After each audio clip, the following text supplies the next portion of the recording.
Hello everyone, आप देख रहे हैं फिनालिसिस। आज हम बात करेंगे कुछ ऐसे पर्सनल फाइनेंस टॉपिक्स के बारे में जो हमेशा कंट्रोवर्शियल बने रहते हैं।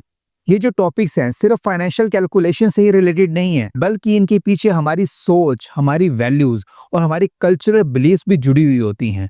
तो वीडियो को एंड तक जरूर देखिएगा, क्योंकि बात सिर्फ पैसों की नहीं है, बट लाइफ की चॉइसेस की भी है। एक्चुअली जब कोई चीज हमारी आइडेंटिटी से जुड़ जाती है ना, तो हम उससे जुड़े हुए फैक्ट्स को भी इग्नोर करना शुरू कर देते हैं। मान लीजिए आप एक घर के मालिक हैं, तो आप रेंटेड हाउस के एडवांटेज को सुनना भी नहीं चाहोगे। इंडिया जैसी कंट्री के अंदर सबसे ज्यादा कंट्रोवर्शियल टॉपिक है वो यही है कि हमें खुद का घर लेना चाहिए या फिर रेंटेड हाउस के अंदर रहना चाहिए। देखिए, सबसे पहले तो हम पे खुद का घर लेने का प्रेशर पेरेंट्स की तरफ से ही आ जाता है। अगर हम रेंटेड हाउस के अंदर रहते हैं तो हमारे गेस्ट जो हमारे घर में आते हैं, कई बार वो भी हमें ताना मार के चले जाते हैं। कहीं न कहीं खुद के घर को कल्चरल फैक्टर्स के साथ भी जोड़ा जाता है। हम अपने खुद के घर को अपना स्टेटस सिंबल भी मानते हैं। एंड ऑब्वियसली हम इंडियंस हैं तो इमोशनल तो हैं ही, और हमारा एक इमोशनल कनेक्शन भी रहता है अपने घर के साथ। लेकिन रेंटेड हाउस के अंदर रहना या फिर खुद का घर खरीदना, ये दोनों भी फाइनेंशियली कंपेरेबल हो सकते हैं। जब आप अपना खुद का घर खरीदते हैं तो उसके पीछे भी हिडन कॉस्ट होती है, जैसे प्रॉपर्टी टैक्स आपको पे करना पड़ेगा, आपको मेंटेनेंस का खर्चा भी उठाना पड़ेगा। नॉट ओनली दिस, आपको इसके साथ में एक अपॉर्चुनिटी कॉस्ट भी बियर करनी पड़ती है। यहाँ मेरा कहने का मतलब ये है कि जो पैसा आपने अपना घर खरीदने में इन्वेस्ट किया है, आप उस पैसे को स्टॉक्स के अंदर या म्यूचुअल फंड्स के अंदर भी लगा सकते थे। अगर आप रेंटेड हाउस के अंदर रहते हैं तो आपको एक फ्लेक्सिबिलिटी भी मिलती है, आप जब चाहें किसी और जगह पे शिफ्ट हो सकते हैं। तो जब भी आपको ये वाला डिसीजन लेना है कि खुद का घर लेना है या फिर किराए के घर में रहना है, तो सबसे पहले रेंटेड हाउस और खुद के हाउस की कॉस्ट को कंपेयर करो। अगर आप डिटेल में इसका वीडियो देखना चाहते हैं तो आपकी स्क्रीन पे इस वक्त डिस्प्ले हो रहा है, उसको देखना ना भूलिएगा। इसके अलावा अपने आप से क्वेश्चन पूछिए कि आप किस तरह का लाइफस्टाइल चाहते हैं। क्या आपको फ्लेक्सिबिलिटी चाहिए या फिर आपको स्टेबिलिटी चाहिए? चलिए अब हम बात करते हैं इनकम इन्वेस्टिंग के बारे में। मतलब कि ऐसी एसेट्स के अंदर पैसा लगाना जो आपको रेगुलर इनकम देते रहें।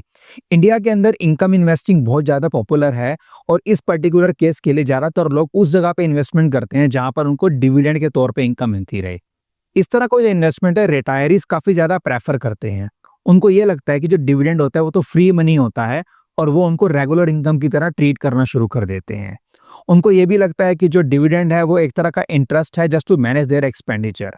बट रियलिटी ये है कि जो डिविडेंड होता है, सबसे पहले तो आपको उस पर टैक्स देना पड़ता है। दूसरी इंपॉर्टेंट चीज, जो डिविडेंड होता है वो फ्री मनी नहीं है। हमेशा एक बात को याद रखिएगा, अगर कोई कंपनी आपको डिविडेंड दे रही है तो उसका जो स्टॉक प्राइस होता है वो भी उतना ही कम हो जाता है। और जब आप अपना पैसा स्टॉक मार्केट के अंदर इन्वेस्ट करते हैं तो बात सिर्फ डिविडेंड की नहीं होती है, बल्कि टोटल रिटर्न की होती है।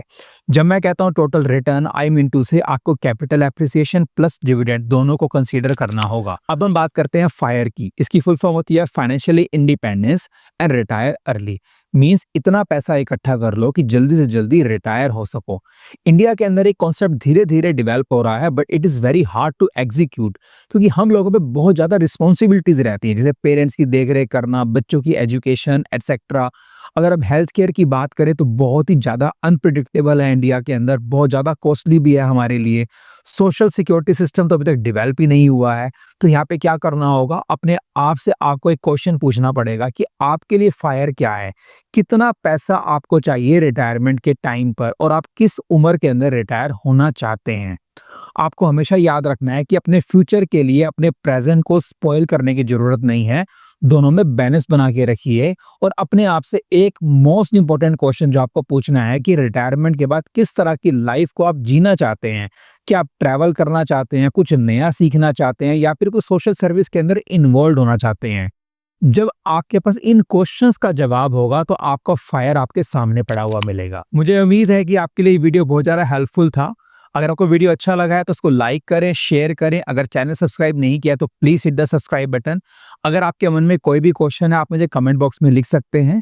तो मिलते हैं हमारे नेक्स्ट वीडियो के अंदर, तब तक स्मार्ट बनिए एंड फाइनेंशियली स्ट्रांग बनिए।